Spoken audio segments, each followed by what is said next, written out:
The #1 Korean radio station in the Northwest, Radio Hanguk.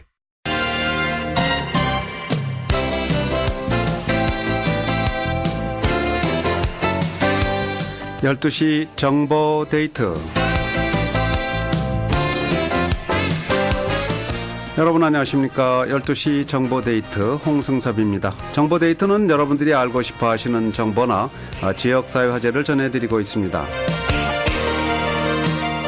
오늘은 부동산 정보입니다. 윈더미어 부동산의 매니징 브로커이신 은지연 씨 모시겠습니다.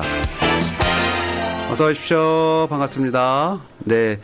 자, 은지연 부동산의 은지연 씨 나오셨는데요. 한 해가 이제 카운트다운 들어갔습니다. 네. 불과 한 9일 정도 남았나요?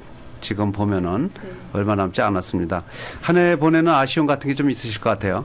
네, 최선을 다해서 일한 것 같으나 항상 부족함이 있고, 네. 그리고 올해는 제 개인적으로 봤을 때는 비즈니스 쪽에서 많은 실적이 있었고, 그랬지만 네. 또 내 안에서 또 많이 배우게 된 것도 있었기 때문에 굉장히 감사한 한 해라고 생각하고 있습니다. 그러셨군요.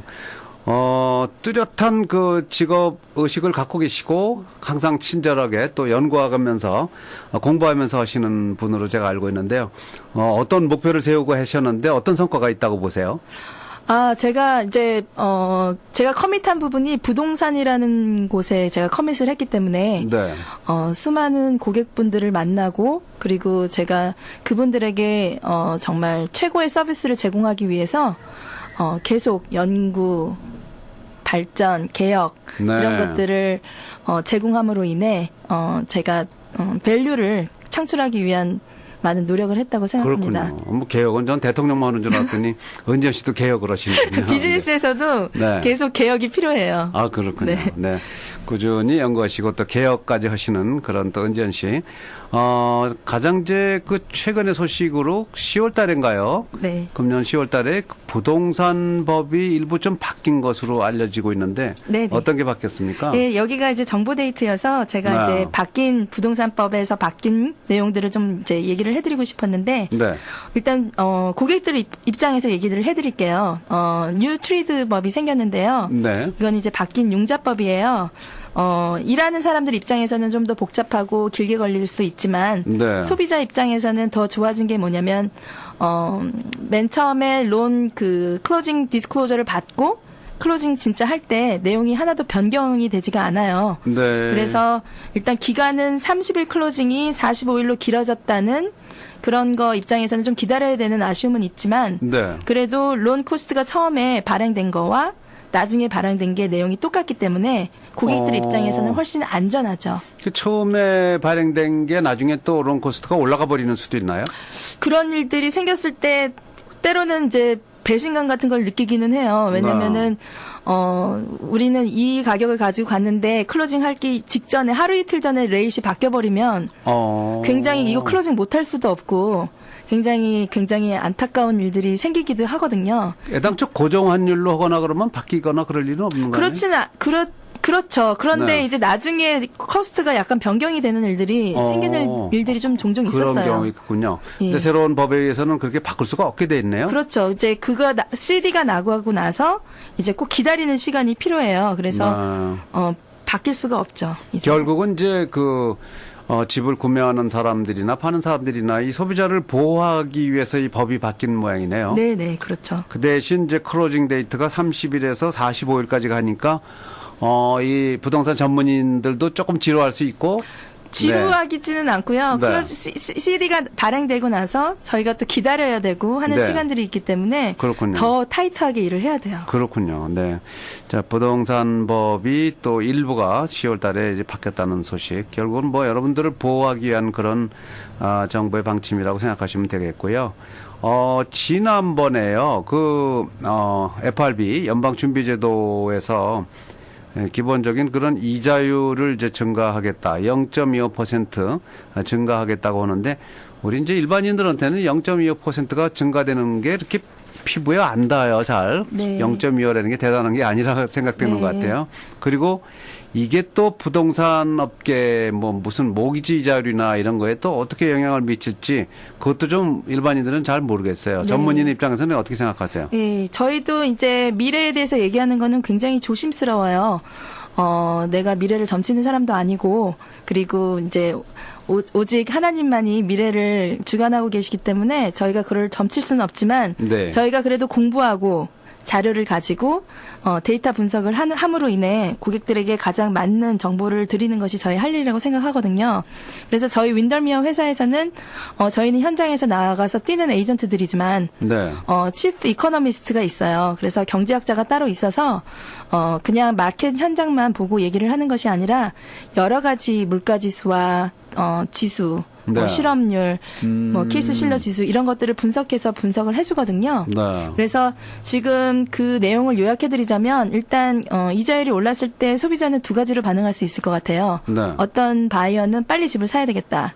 이자율이 올리기 전에. 그렇죠. 그리고 아니면은 이제 마켓이 흔들리니까 내가 집 사는 거를 좀 보류하겠다. 네. 이렇게 두 가지로 반응할 수가 있는데. 어떤 분들은 혹시나 하고 또 떨어지는 거 아닌가 하고 기다리는 사람도 그렇죠. 있는데. 그러니까 보류하는 쪽이 있을 수 있고 아니면 네. 좋은 레이 왜냐면 결국 페이먼으로 지금 모기지 페이먼은 결국 네. 그 페이먼이 고정되기 때문에 어떤 분들은 빨리 점프인 할 수도 있거든요. 그렇죠. 예, 그러니까 이제 두 가지 양상으로 나타날 수 있는데 저희한테 중요한 거는 그 전 세계적인 그런 것보다 중요한 건 저희 로컬 마켓이 어떨 것인가에 네. 대한 분석이 가장 중요하고 저도 관심 있게 보는 글 중에 하나거든요.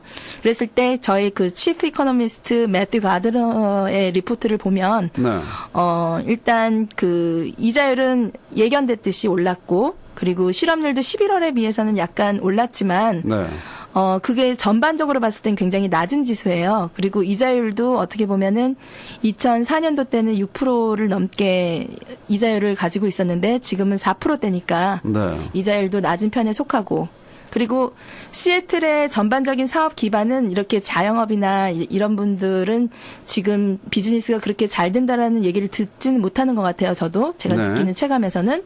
그렇지만 그 여기 발전되는 그 기반이 결국 테크놀로지 기반이기 때문에 그쪽은 굉장히 활성화되고 있다라고 바라보는 것 같아요. 그래서 그렇군요. 지금 뭐 작년에 성장률이 한 5.5%대였다 그랬을 때는 내년에는 한 4%대가 될 것이다라고 네. 예견을 하고 있더라고요. 경제 성장률은 조금 떨어지는군요. 예. 이제 그렇지만 저 연방 준비제도의 이자율이 올라갔기 때문에 이 좀 모기지 이자율도 올라가지 않겠느냐는 생각을 하게 되는데 네. 그렇게 올라갈 것 같습니까? 몰기지 이자율은 올라갈 거라고 바라보고는 있어요, 지금. 네. 순리대로 뭐 올라간다고 보면 예, 되겠고요. 예.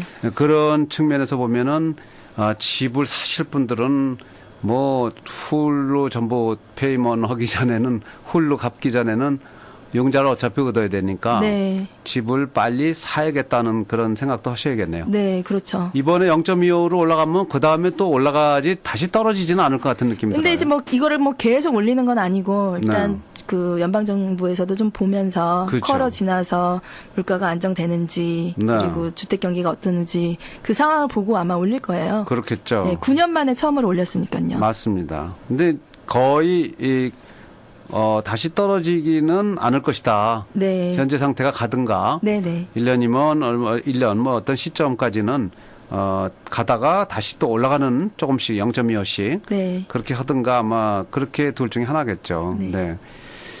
자, 이 전문인으로서 볼 때 이제 부동산 경기 하면 이제 12월은 일단 비수기를 좀 봐야 되겠는데요. 네네.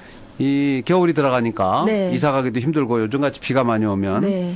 그런데 부동산 전문가의 눈에 보이는 이 실물 경제 12월의 부동산 경기는 어떤지 좀 한번 파악해 보시죠. 지금 이제 저희 회사의 특징은 오픈하우스를 많이 하는 게 저희 회사의 특징이에요. 저희 윈더미어 네. 부동산은 풀타임 에이전트로만 돼 있고 그리고 리스팅을 받았을 때 오픈하우스를 함으로 인해 저희가 이제 회사 미팅을 하게 되면 그 현장을 나누거든요. 네. 그랬을 때 오픈하우스에 몇 명이 왔고 그리고 매물이 오퍼가 몇 개가 들어왔고 팔렸다. 이런 것들을 나누게 되는데 지금, 워싱턴, 그러니까 지금 지역에 11월, 12월은 비가 많이 와서 비수기이기도 하지만 또 네. 땡스기빙 크리스마스가 꼈기 때문에 그죠. 많은 분들이 가족들과 시간을 보내고 싶어하지. 그때 이사 가기 어렵죠. 예, 네. 그렇죠. 그러니까 지금 꼭 집을 내놓으시는 분들은 진짜 팔아야 되시는 분들. 네. 그러니까 매물이 굉장히 적거든요. 그랬을 때 저희가 느꼈을 때는 펜딩, 그러니까 오픈하우스 하고 나서 반응이 바로 네. 펜딩 이런 경우가 많아요. 그래서 아하. 지금 저희가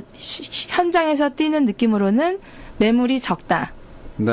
매물이 적고 좋은 가격에 잘 준비돼서 나오는 집들은 바로 팔리는 현상이 일어나고 있죠. 결국 펜딩이라는 현상이 지금 이제 매매자가 나왔다는 얘기죠. 그렇죠. 이제 많은 매수자가. 분들이 네. 물어보는 용어 중에 하나가 액티브, 그러니까 네. A 액티브는 지금 현재 마켓에서 활발하게 진행이 되고 있는 마켓에 나와 있는 집이고 네. PI라는 뜻은 펜딩 인스펙션이라고 지금 인스펙션이 진행 중인. 현재 이제 사기 위한 그런 작업 절차가 이루어지고 있는 네, 거기 네, 때문에 네, 네. 결국은 집은 나오는 집들은 적으면서 나오게 되면 즉각적으로 이렇게 거래가 이루어진다는 그런 얘기가 되겠네요. 네네. 네. 그렇다고 보면 12월에 이 비수기가 이럴 정도면은 봄철이나 내년 여름 들어가면은 경기가 다시 또 화랑 속으로 가지 않을까 하는 생각이 들어요. 제 겉 필링으로는 지금 11월, 12월이 이 정도 액티비티가 있다. 그랬을 네. 때는 1, 2월이면은 훨씬 마켓이 더